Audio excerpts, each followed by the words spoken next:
कसम रे ये टूरी की जवानी एक तरफा है। माँ कसम रे ये टूरी की जवानी एक तरफा है। और फूले फूले गाल टूरी करे है बवाल, और फूले फूले गाल टूरी करे है बवाल, सब टूरा मन के मुँह माए चर्चा है।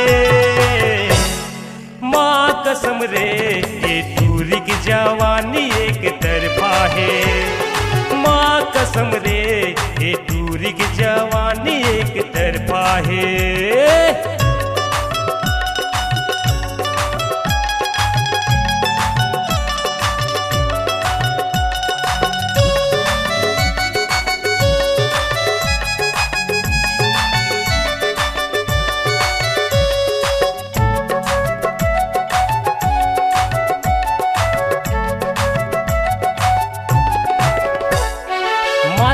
मारथे टूरी मारथे करे महर महरे मह के चुपरे हावसे।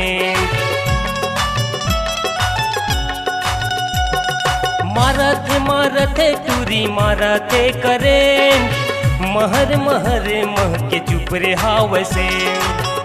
एकर उम्र 16 साल टूरी दिखे रे कमाल, एकर उम्र 16 साल टूरी दिखे रे कमाल, सब टूरा मन के मुँह माए चर्चा है।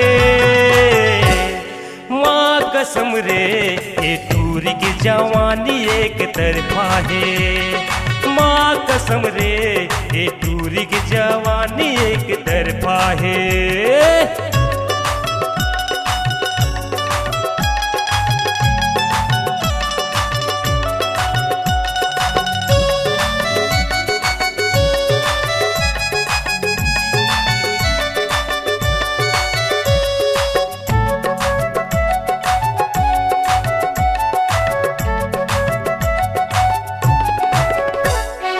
ढोलकी मोरे गाँव हवे नाम है मोरे डबलू, सुत के बेरा सपना ही कई बे आई लव यू। ढोलकी मोरे गाँव हवे नाम है मोरे डबलू, सुत के बेरा सपना ही कई बे आई लव यू।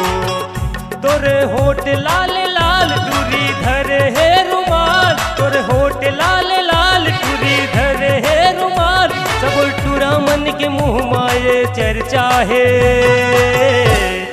माँ कसम रे ये टूरी की जवानी एक तरफा है। माँ कसम रे ये टूरी की जवानी एक तरफा है।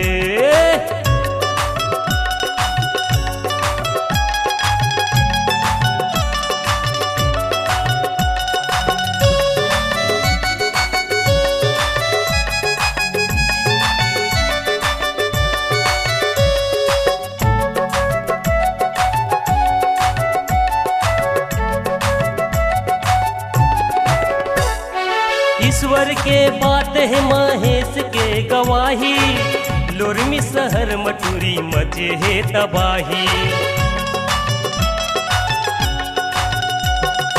ईश्वर के बात है महेश के गवाही, लोरमी शहर मटूरी मचे है तबाही। तोरे हिरनी जैसे चाल तोरी दिखे रे कमाल, तोरे हिरनी जैसे चाल तोरी दिखे रे कमाल, सब टूरा मन के मुँह माए चर्चा है।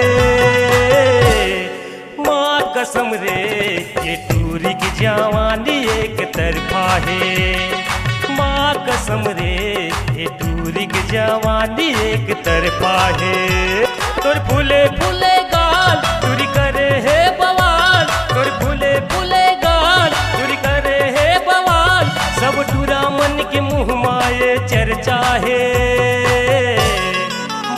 कसम रे ये टूरी की जवानी एक तरफा है।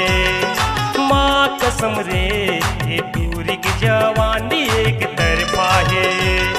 माँ कसम रे ये टूरी की जवानी एक तरफा है। माँ कसम रे ये टूरी की जवानी एक तरफा है। माँ कसम रे ये टूरी की जवानी एक तरफा है।